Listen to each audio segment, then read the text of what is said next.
Okay, when I look around at the breadth of the American Coaching, I see a reorganization of San Francisco.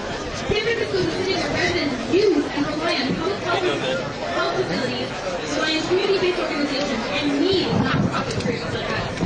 Families like these members of us cannot live in the city without these resources. Nonprofits are not optional. And we know that the governor and the mayor are using the recession as an excuse to restructure San Francisco and California.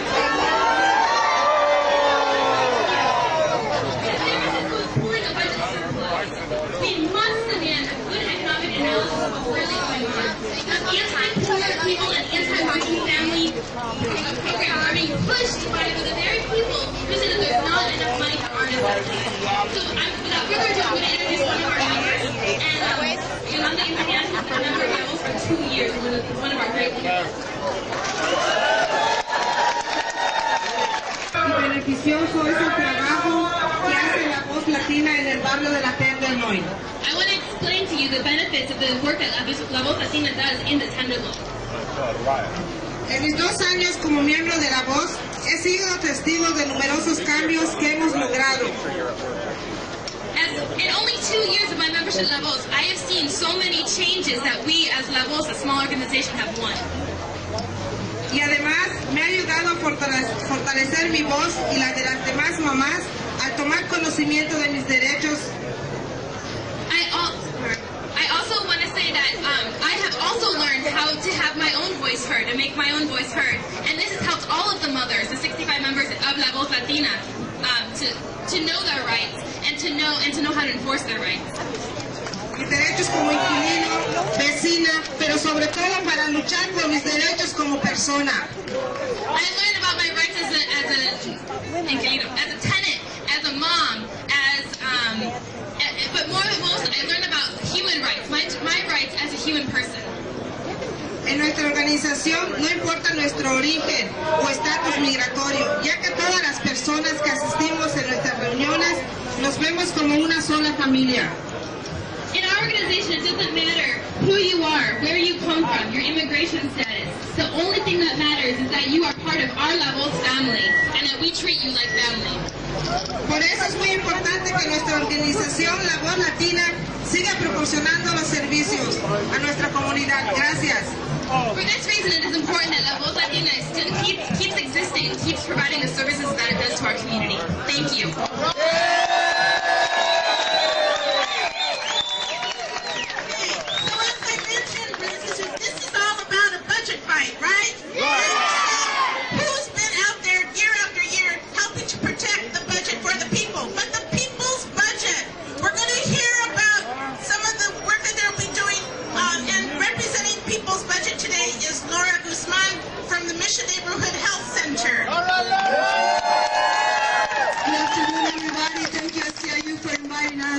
As the director of the Homeless Center and also as a member of the People's Budget, I want to share with you what we all share. This proposed budget cut is a poverty of spirit. We have more spirit than that in San Francisco. For those of us who work with the most medically disenfranchised people, who are our homeless communities, we can't allow to cut a single position as psychiatric inpatient. We cannot allow to decimate our ADUs, our medical defense programs, like solutions and rich services that serve the most disenfranchised, homeless, mentally ill. The irony of it all is that 2 weeks ago, the Chronicle reported that the city is growing with Google employees. Google, who is not fighting for the rights of janitors to have health care. So we know this city has what it takes for us to change the principles of this battle. Let's say no to any elimination of vital services. Let's also work hand in hand with the community-based organizations, and we're going to win. Thank you for the spirit today.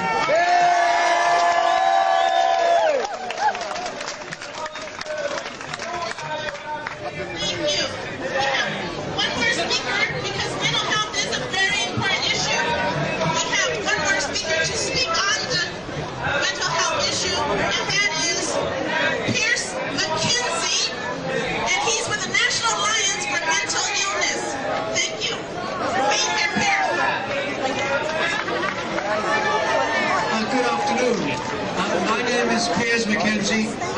represent the National Association of the Mentally Ill. The reason I'm here is that 6 years ago a family member was diagnosed with mental illness. We didn't know where to go. We got her into the general hospital, into the psych ward.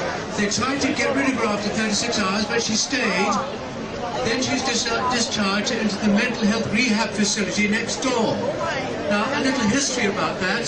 The mental health rehab facility was opened 10 years ago by public bond. Citizens of San Francisco paid for this facility. It's hailed nationwide as a marvelous facility to transition those from the psych wards in the general hospital through a residential secure program out into the world. My daughter went into the rehab facility. She is now, I'm happy to say, a successful working member of the community. But guess what? 4 years after they opened the rehab facility, the city, led by the Department of Public Health, tried to close it. Well, they didn't succeed, but they did change it, so that half of it is now a halfway house, no longer fulfilling its original intention. This leads on to the main issue, which is that the city, year after year, is consistently failing to serve the poor, the mentally ill population. It is cutting beds, it has cut the psych wards, the private hospitals offer between them about 60 beds, the general hospital offers 60 beds. You look around you on the street, thousands of mentally ill. You look in the jails, thousands and thousands of mentally ill who have no business to be in jail. They don't know what they're doing, they're hurt, they're agonizing, we don't know what's going on. But, let me say this, every year, who gets it in the shorts? Those who cannot defend themselves, the poor, the mentally ill, and those for whom the mother tongue is non-English. So we must oppose these cuts. Thank you.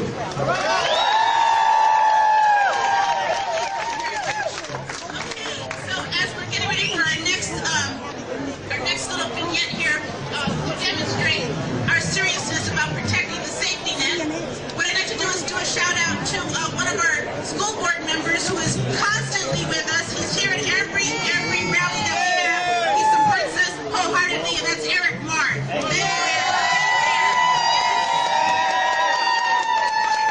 Okay, and as we're getting our safety net together, we also are privileged to have another one of our supervisors with us. And what I'd like to do now is introduce someone. Okay, I know. Y'all, okay, it's coming. Sorry. Okay. I like Here the transparency there. Another advocate in San Francisco working for working families and a healthier San Francisco. He is Ras Markarimi.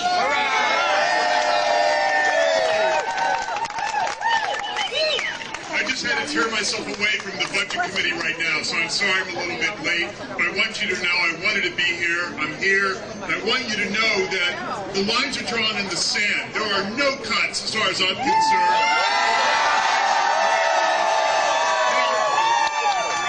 Let's make sure that this is more than just rhetoric.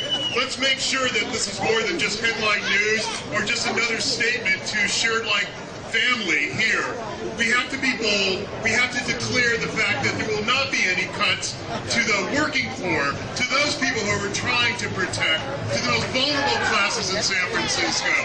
We have to be absolutely clear that on the backs of those who are the most vulnerable in the city and county in San Francisco, we are not going to reconcile this budget in order to benefit the few and the wealthy here in San Francisco.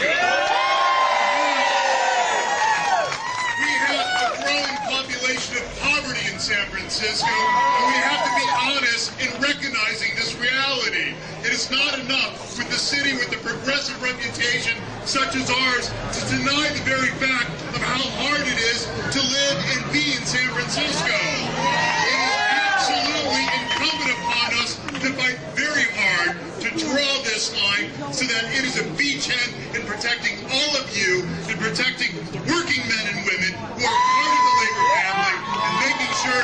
get to live, work, and be in San Francisco. Thank you, Ross, for taking the time.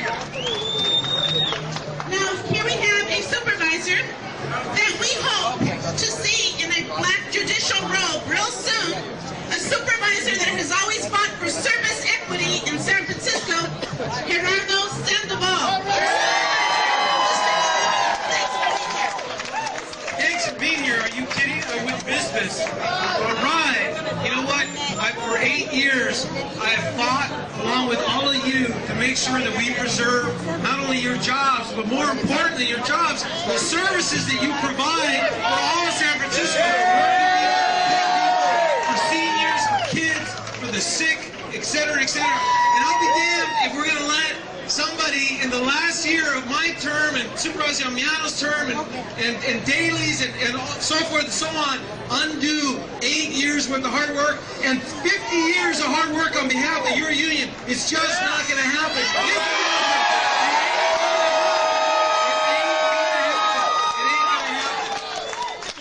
It is not only not going to happen, but we're going to remind them in November when the new supervisors come in that for the next 8 years, it ain't gonna happen. It ain't gonna happen. It ain't gonna happen. It ain't gonna happen. It ain't gonna happen. It ain't gonna happen. It ain't gonna happen. It ain't gonna happen. You guys, it's gonna happen. Sandoval, we're all together. All right. Okay, so brothers and sisters, I am now going to introduce one last community ally, a very strong community ally, a group that does a lot to protect and empower seniors in our city, and that is Senior Action Network. We have Howard Wallace, who's a vice president for this organization, and also happens to be a vice president for the San Francisco Labor Council, and our dear friend, Howard, please. Less than a decade ago, voters of San Francisco voted overwhelmingly for a measure that called for rebuilding Laguna Honda, one of the great institutions in the United States. It serves poor people who need service around the clock. They voted at the same time that it should be kept at 1,200 beds. This administration is now slashing that in violation of that vote.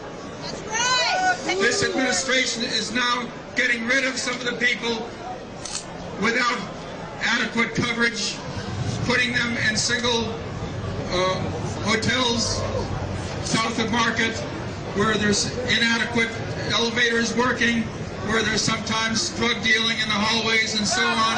That's inexcusable. We can't let that happen to a great institution. We have to defend it. And thank you for being here for all these causes today. We have to fight the war. Okay, I'd like to introduce our last speaker and also a person very, very dear to all of our members in SEIU 10 to 1. I'd like to introduce someone that came up from the ranks. She worked in human services as an eligibility worker in Alameda County. She became executive director of SEIU 535.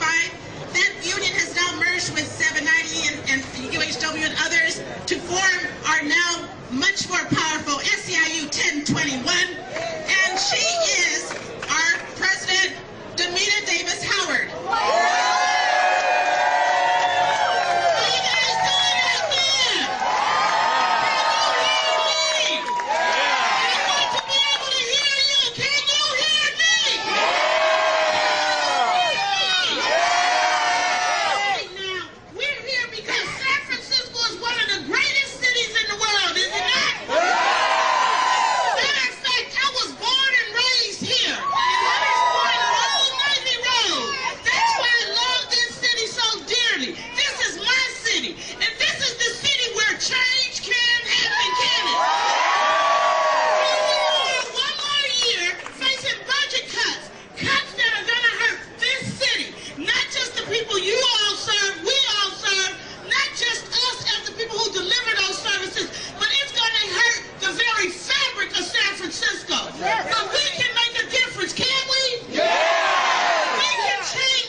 We've got to find the money. We need to stop this unjust war. That's $34 million a day. How many people can we house with that? How many people can have medical coverage with that? How many children can we educate with that? A whole lot is what I heard back here. Say it louder. That's right. The work that public workers do today is not about themselves. We do the work of the classified and non-classified educators, of the work of the nurse at Laguna Honda or San Francisco General, or the social worker, or the mental health worker. We are providing services for a better tomorrow, for the next generation.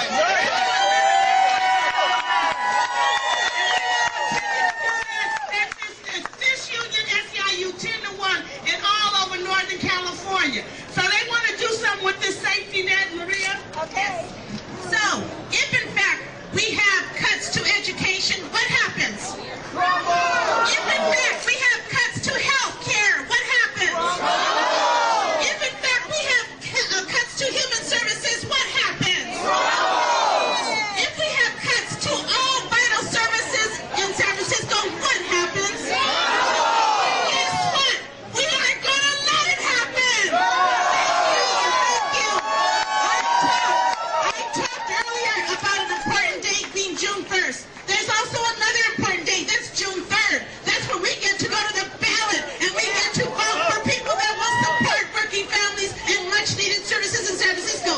This is also the date I introduced Eric Barr earlier. Eric Barr is also going to be a candidate in November for District 1, and we want to give him our full support. He will do that. He is here now. So, brothers and sisters, don't forget to go to the ballot on June 3rd, or get those absentee in the mail. Okay? No on 98 and yes on 99. We hate 98. 99 is fine. Thank you, brothers and sisters, for being here. And we also want to remind you that propositions A and B are also very critical here in San Francisco. Proposition A is going to help our schools. It'll keep the safety net for the schools. Proposition B is also going to be vital to workers here in San Francisco as we retire and prepare for our later in life. Anyway, thanks for taking the time today, brothers and sisters. We appreciate the fact that you've come together as a union. We are only as strong as we are together. Thank you. No cuts to vital service. No cuts. No cuts. No cuts. No cuts. No cuts. No cuts. No cuts. No cuts. No cuts. No cuts. No cuts. No cuts. Ain't no power like the power of the union and the power of the union will stop. Say what? Ain't no power like the power of the union and the power of the union will stop. Say what? Ain't no power like the power of the union and the power of the union will stop. Say what? Ain't no power like the power of the union and the power of the union will stop. Say what? Ain't no power like the power of the union and the power of the union will stop. Say what? When services are under attack, what do we do? Stand up, fight back. When services are under attack, what do we do? Stand up, fight back. When communities are under attack, what do we do? Stand up, fight back. When communities are under attack, what do we do? Stand up, fight back. Stand up, fight back. Stand up, fight back. Stand up, fight back. Stand up, fight back. Okay, and another way to stand up and fight back, our brother Imkin, she's going to tell you how. The Coalition for Public Health, which includes people working for the city, people who get our services, people working for nonprofits, particularly in healthcare, is meeting tonight at 6 o'clock at our Union Hall. Please join us to continue planning for how to fight these cuts. Thank you.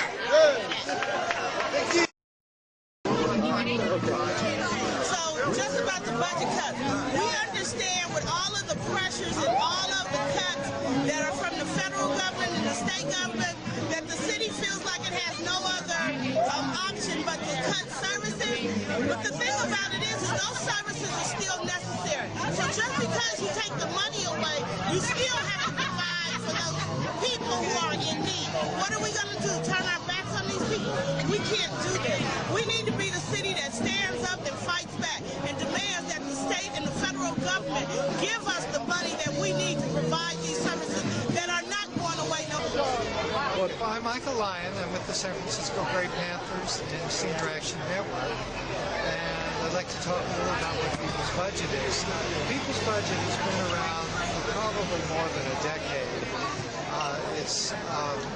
It's a group of community activists, nonprofits, union people who are fighting for a more equitable city budget. In our beginning years, when there was more money around for city services, we tended to advocate for more innovative kind of programs that would be better for the city. But in the last 5 years or so, as the economy has been falling apart, we've been pushed into a much harder line position of having to fight to preserve the city, the services that poor and vulnerable and working class people need. And so it's put us in a much more defensive and hardline kind of position. And in a sense, we're much more serious about this being a do-or-die kind of thing for us now. So we've been involved in a number of different actions, forming alliances. Today's action with this SEIU 1021 is an example of it. We're also trying to, looking toward the future, our perspective is that it's not enough to say no cuts. We've got to get revenue, and we've got to get it from the rich and from the corporations. In the future, particularly around the time when the mayor's budget comes out, and our intention is to take the issues of San Francisco's working class, poor and vulnerable populations being screwed and being marginalized and being endangered. We want to take this issue to the mayor himself, who is the front for business in San Francisco. And so we intend to have an action soon. I don't want to go too much into the details about it, but we are going to take this action to the mayor himself. What are the effects of these cuts going to be? Well, if you look around at what the mayor and what business has planned for San Francisco, you can see it by looking at the skyline. Luxury, high-rise condos for the rich and for the corporate connected. What are they planning for us? Basically death. The health department cuts themselves are a good example of this. The cuts for the mentally ill, for substance abusers, are devastating. They're planning 30% cuts, 22 to 30% cuts to the nonprofits which are delivering services, mental health services and substance abuse services. And let's not make any mistakes about this. This is not a response to a bad budget situation. This is talking about permanent cuts forever. The budget crisis, the bad economy right now is really just an excuse for the permanent cuts that they plan to make. These cuts are like what's happening in New Orleans, where Katrina was used as an excuse to privatize public housing, to privatize the schools, to privatize health care. It was an excuse, and the same thing is happening in San Francisco. The budget situation is being used as an excuse for permanent cuts to the health cuts, to the health services, to the housing services, to all the services which we need and depend on. It's really great. The rally is really great, and I hope everyone takes from this the message that these programs need to be saved.